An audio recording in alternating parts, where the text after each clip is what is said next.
Okay, everybody. So now we're moving on to topic 6.2. And so last time we talked about the rationales for imperialism. Today we're going to talk about what that actually looked like and what territories did countries take over.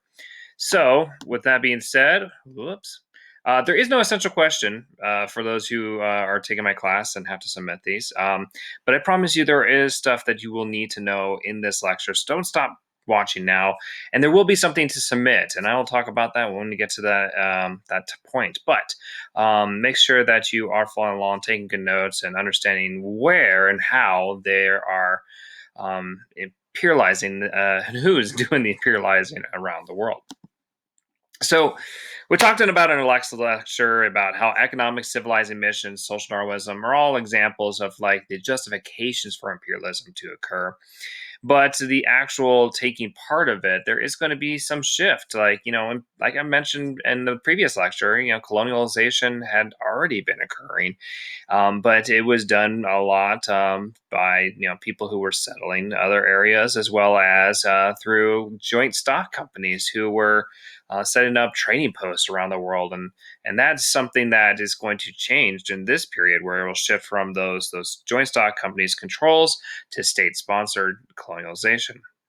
And so, with that being said, the topic or the language of the curriculum is that some states with existing colonies strengthen their control over these colonies, and in some cases, assume direct control over the colonies previously held by non-state entities. So let's talk about a few examples, shall we, about what that entails. Let me get stuff out of the way of King Leopold's face. I do not want to be kind of trying to impersonate him in any way or form, as you'll probably find out why during this lecture. But Belgium Congo is the first example of that shift from being privately controlled to state controlled.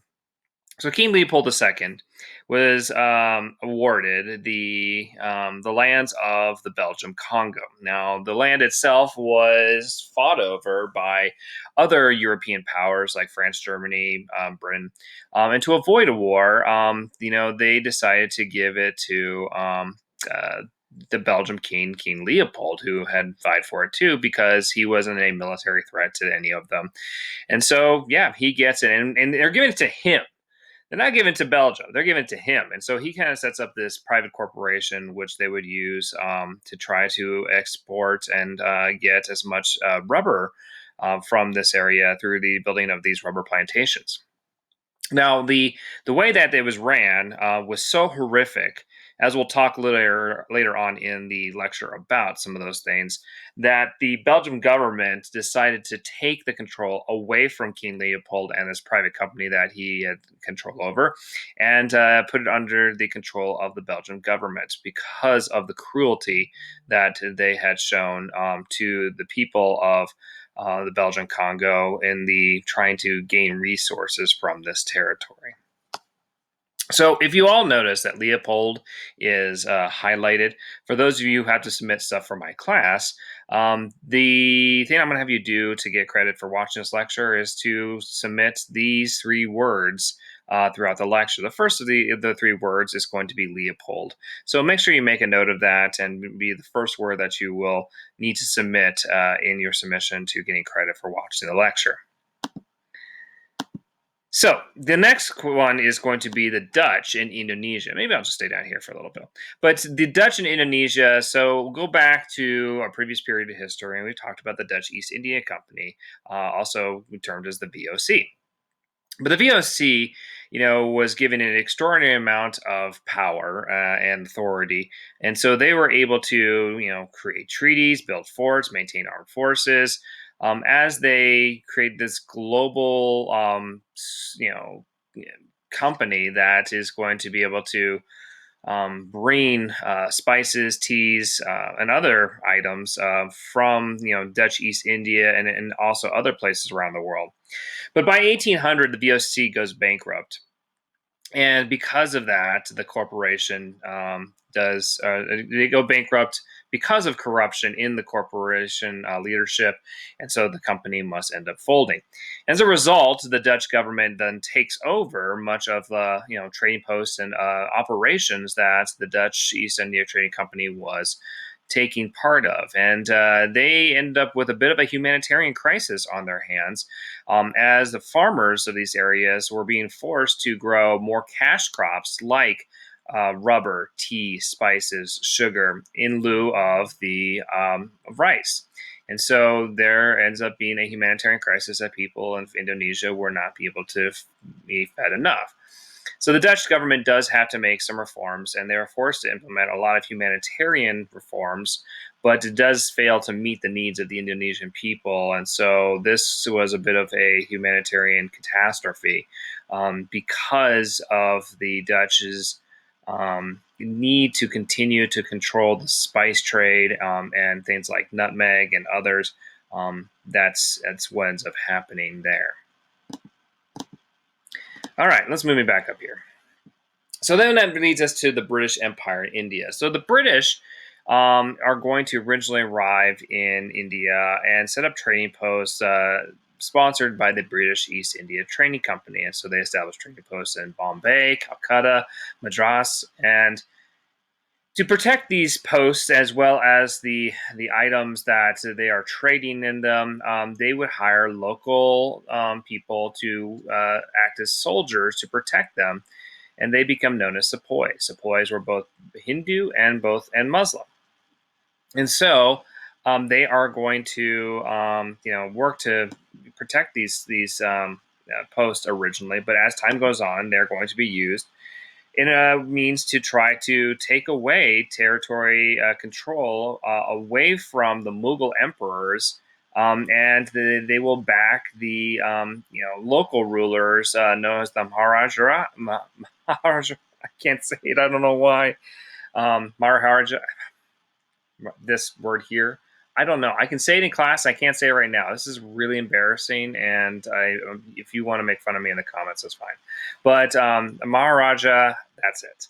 Maharaja were these local kind of officials that controlled over, and they were backed by the British East Indian Trading Company, and of course they were backed by the Sepoys to be able to do this. And the Sepoys were local people, but then they were controlled and led by British officers.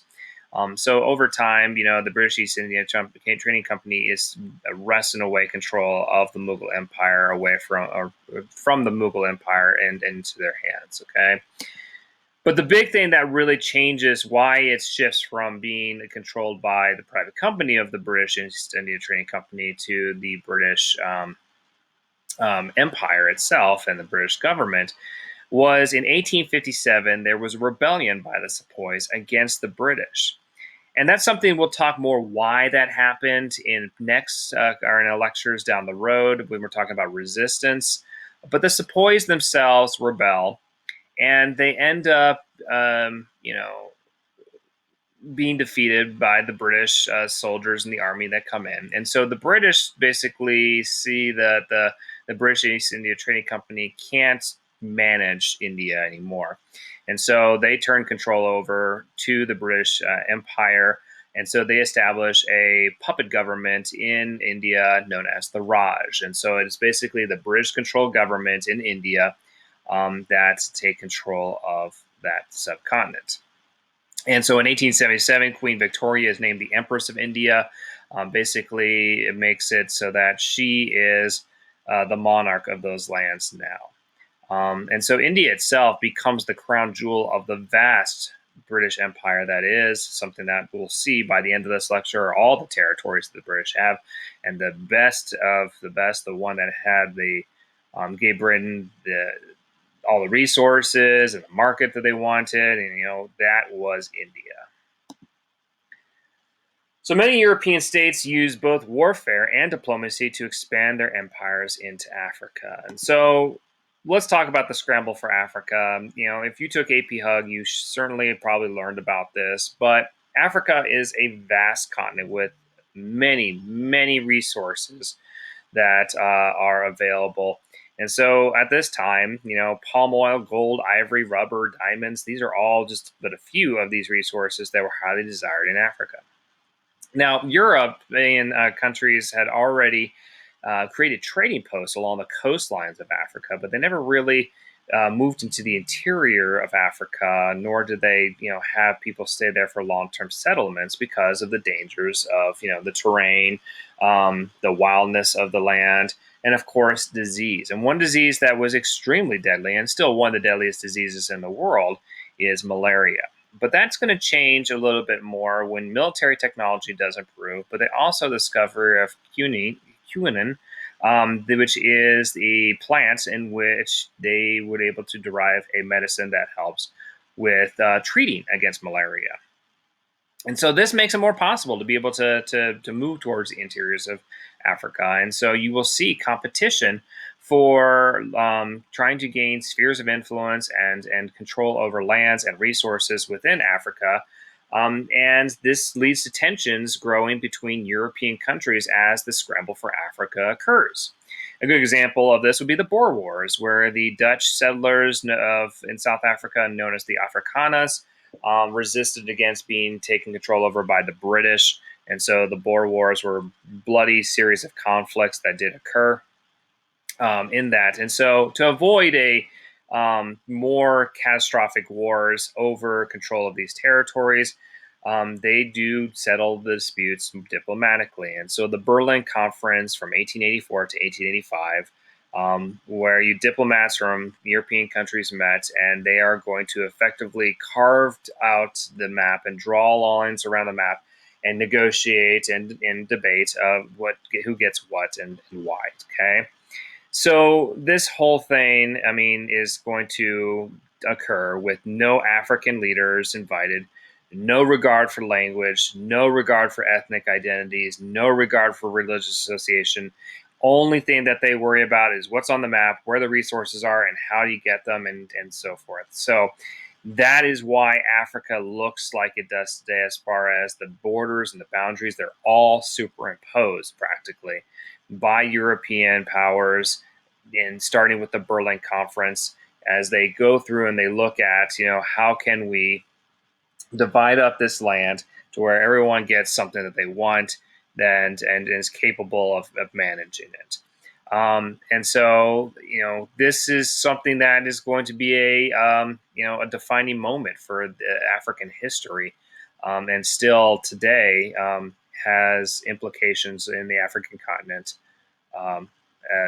today, right? So this political cartoon is one that you commonly will see, and I wouldn't be surprised if you see it on test at some point.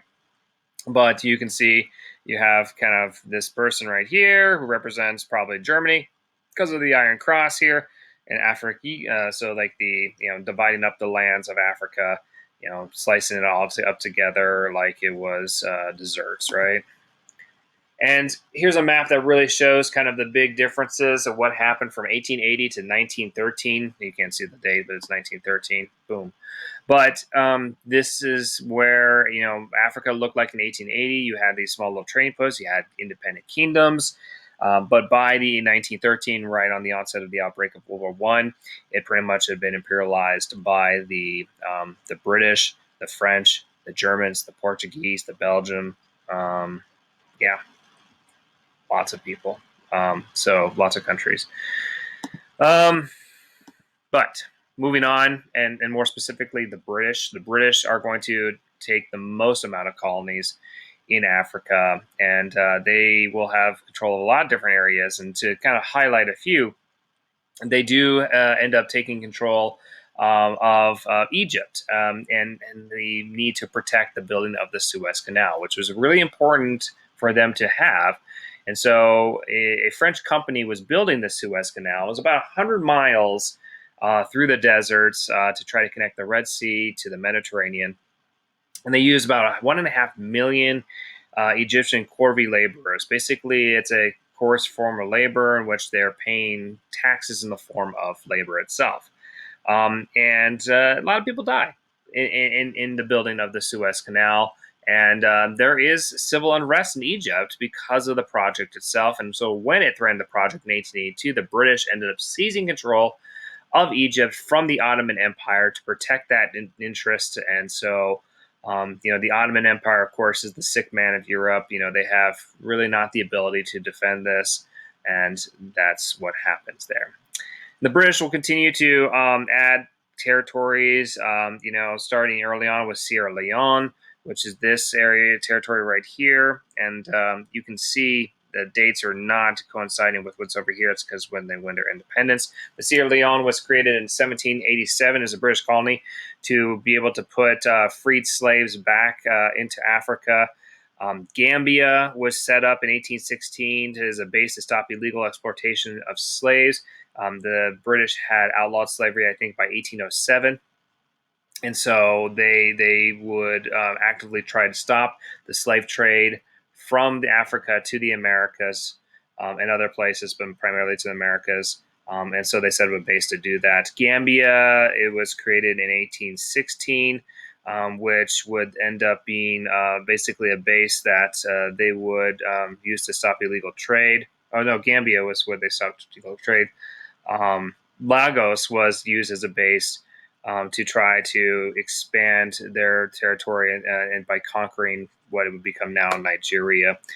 So on and so forth, and you get with all these lands over time end up kind of becoming part of the British Empire.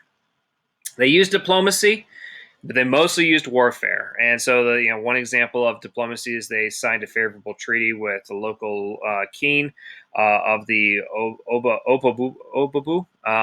Opabu, and they basically he gets to stay in power, but he would basically be a puppet to the British Empire. And so, yeah, that's one way they did it, but mostly they were conquered through warfare. So let's come back to the Belgium Congo, and this is a rough subject to really talk about. And King Leopold II was awarded the Congo, as we talked about before, and the terrible working conditions and created on the plantations that were used to grow rubber trees and to export rubber and so forth, and the forced labor that they were put under and such led to anywhere between 4 to 8 million people dying. And it's a number, but just think about the consequences of how many people will die in the name of trying to get more resources and so forth. And it's a big reason for why King Leopold is going to have the territory taken away from him by his own government. But you also see how not only were people dying of exhaustion, of being underfed and other things, but the whole system was set up to where they had very harsh punishments for not meeting their quotas in terms of how much rubber trees or whatever resources that they were trying to get from these laborers. And so they used things like mutilation, body mutilation. Death was, of course, one option as well. And so the picture I'm going to show you on the next one is very difficult to really see and talk about. But if you want to skip ahead, feel free to. But in this picture, if you don't know what you're looking at here, this is a man who's looking at the severed foot and hand of his young daughter, who the people running this plantation mutilated as a message to what happens when you don't meet your quota. And so he's sitting there pondering upon that, and I can't, as a father, I can't even imagine what's going through his head. But they weren't treated like humans; they were treated like animals, and that's why King Leopold gets it taken away from it. It's why this summer, during the Black Lives Matter movements across the world, people tore down King Leopold's statue in Brussels. It's because of things like this that occurred. So moving on to the French in West Africa, the French had created settler colonies in Algeria that not only attracted French who were looking for less populated areas, but also Italian, Spanish, and Maltese immigrants. They also established trading colonies and trading posts in Guinea, Ivory Coast, Niger, to compete with the British, because that whole idea of nationalism, you're all competing with each other, right? Some Europeans also established settler colonies in other parts of the empire, like Algeria. And so some examples that you should know about is Australia and New Zealand. and these are both part of the British Empire. Australia was originally established as a place to send convicts into exile that were considered too far gone to be reformed and be able to rejoin society. So they shipped them off to Australia. And yes, we love to make fun of the Australians for this. This is how their country starts, is by sending off criminals who weren't wanted. But really, what brought most of the people was the gold rush of 1851, which also brought a lot more in people, including Chinese, looking to try to find a fortune in Australian gold. Of course, as you know, just what we see in the settler colonies in the Americas, there are consequences to the local indigenous people. The indigenous aborigines that were living in Australia prior to the arrival of the Europeans suffered greatly from disease and displacement from their land, similar to what happens to the Native Americans in both North and South America. And then, of course, with New Zealand, another settler colony was originally migrated to by British settlers who were in the whaling and the timber industries. But as time persists, more people moved there, started farming, livestock, and animal husbandry, particularly sheep. And the people who were the indigenous people who lived there, the Maoris, they too suffered from disease, war, and displacement, very similar to other indigenous people as these settler colonies began to take place or pop up in different parts of the world. So the United States, I know you guys are probably bored at this time. If you need to take a break, take a break. But I've got a few more things I got to cover before we end up today's lecture. But the United States, Russia, Japan expanded their land holdings by conquering essentially neighboring territories. And so let's start with America. So America, you guys will get this in a lot more detail when you end up taking AP U.S. history or U.S. history in general, if you haven't already. But, got to start with 1823 as far as American imperialism goes. James Monroe, the President of the United States, he issues what known as the Monroe Doctrine. It basically establishes the United States sees itself as the power in the Western Hemisphere, and that the Europeans should stay out of the West. But later on, as America begins to look at expanding its borders, one idea that pushes that concept of, creating more territory control westward was the idea of manifest destiny. It was the belief that was the God-given right and duty to expand our borders from sea to sea in the continent between. And so, major land purchases like the Louisiana Purchase in 1803 from Napoleon leads to America's borders moving westward and more settlers moving west. The Mexican-American War in 1848, where the United States provokes a war with Mexico and ends up winning the territories of the southwestern United States, as well as California and Texas. And of course, the purchasing of Alaska from the Russians in 1867, which was the greatest land deal in American history. We bought it for like 2 cents an acre. But that was some examples of that movement westward and such.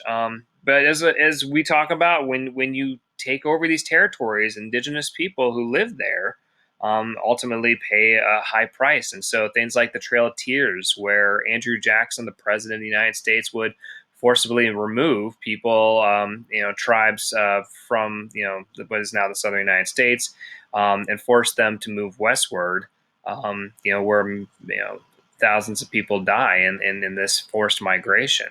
And of course, the Indian Wars that occur, especially as the railroads begin to be built out west, more people settling out west. The Native Americans of the Great Plains try to resist against this.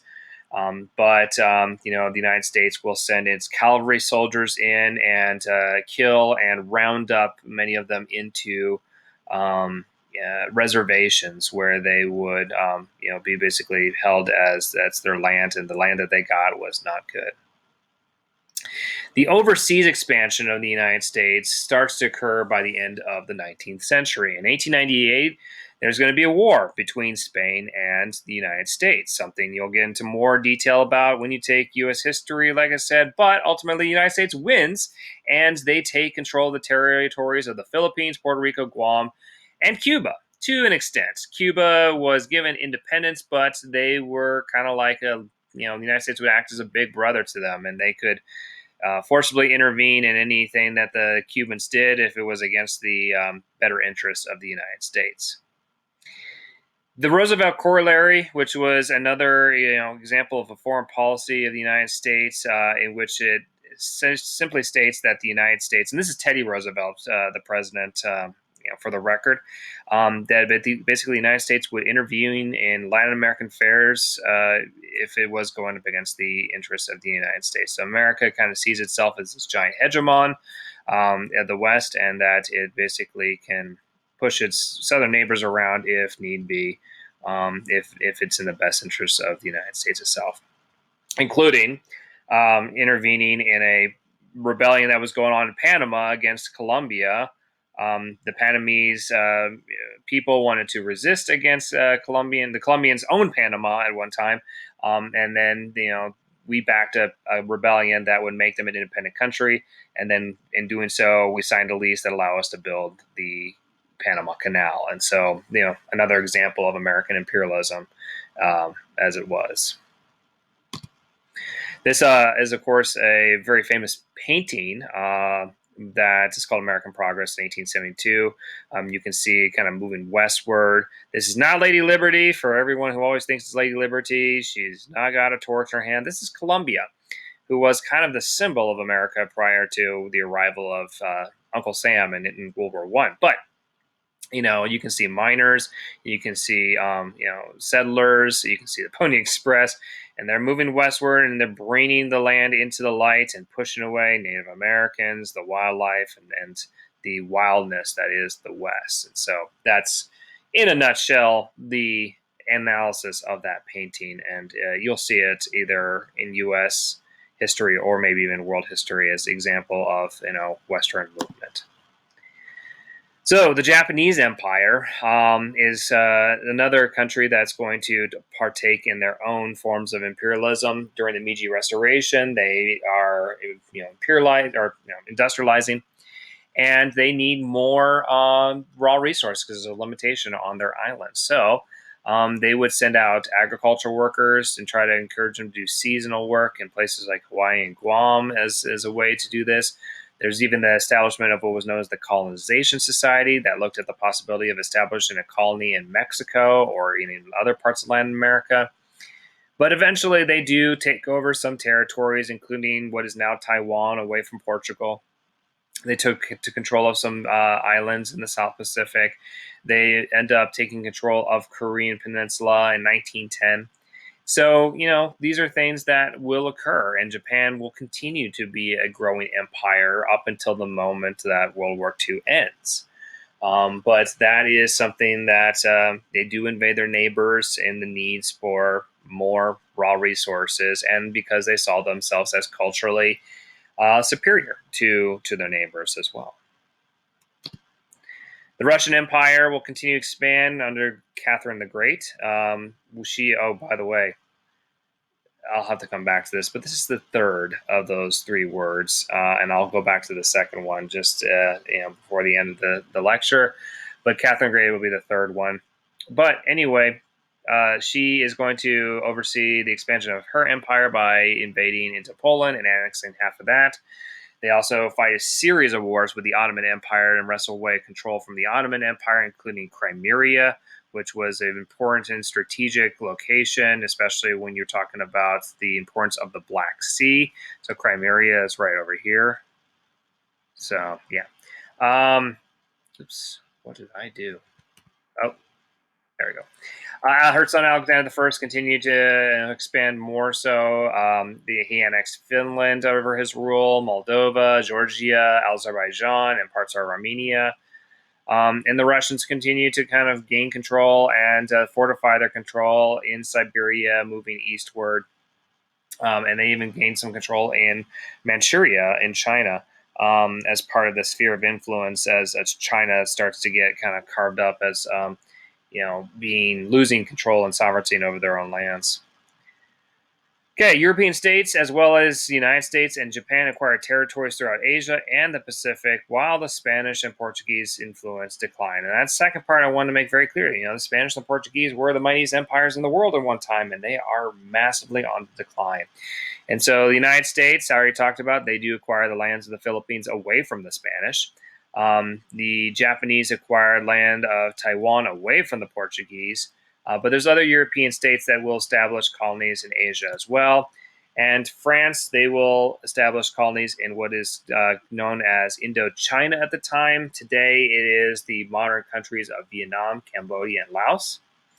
The British had Burma and the Malay states and such. So, Siam, which is now modern day Thailand, acted as kind of a buffer between the two of them. But Siam was able to maintain independence and was not colonized by the empires themselves. The British also are going to extort a huge amount of influence in China. China's country and the Qin dynasty has really struggled. Let me get myself out of the way of this picture. To maintain sovereignty over its lands towards the end of its rule. But British established trading posts in China. The big things that they wanted to get was tea, porcelain, silk. And so the British would, bring in and introduce a product that ends up becoming something of a high desired product because so many millions of people become addicted to it, and that's opium. Now, opium derives from the poppy flower, and they take the flower, and I don't know, if I knew, I wouldn't tell you anyway, and then they turn it into opium. That becomes a very addictive drug. And so in order to get that, the British would then sell the opium for silver, which then they would use to buy Chinese products like teas, porcelain, and silk. And this is kind of something that happened for some time, but the opium itself leads to a lot of social problems within the dynasty and within China itself. And so they began to start to enact reforms to try and stop the opium trade. And the British aren't happy about this, and so they are going to fight a series of wars in which they are basically going to force the Chinese into continue to buy opium and to sign into unequal treaties like the Treaty of Nanjing, which weakens the Chinese sovereignty over their own lands. France, Germany, United States, and Japan all sign unequal treaties and give the each one of those countries, spheres of influence and control over ports and parts of their economy within certain territories of China. And by 1900, roughly 90 ports were controlled by foreign powers. So China, who was like the dominant country for a very long time and economy, is essentially losing their sovereignty to all of these places. And so, while they don't lose total control, the Qin dynasty is on the collapse, and they will by 1914. All right, and then kind of to wrap up a little bit, the British in Southeast Asia, the British take control of Singapore, this island right here, which is along the Strait of Malacca. We've talked about the importance of that geographically in that waterway. The British also controlled parts of Malaysia, which they used primarily for rubber exports. And they were also to control pretty much all the sea lanes of the South China Sea and the Indian Ocean. And so that massive amount of control is big and important for trade and other things. But this was kind of the British Empire, the last of the British Empire's territories. And so the sun never did set on the British Empire until they start losing these territories later on. But at its height, yes, you can see all what is in red was either spheres of influence or British-controlled territory. And it's quite an impressive feat from this little island nation in the Atlantic. So that, in a nutshell, is kind of imperialism, all the different areas. And I didn't do an essential question because there is a lot to cover here. But it's important to know who took what and where and why when we talk about this period and later periods as well. But that is it for this lecture. And I will see you all next time.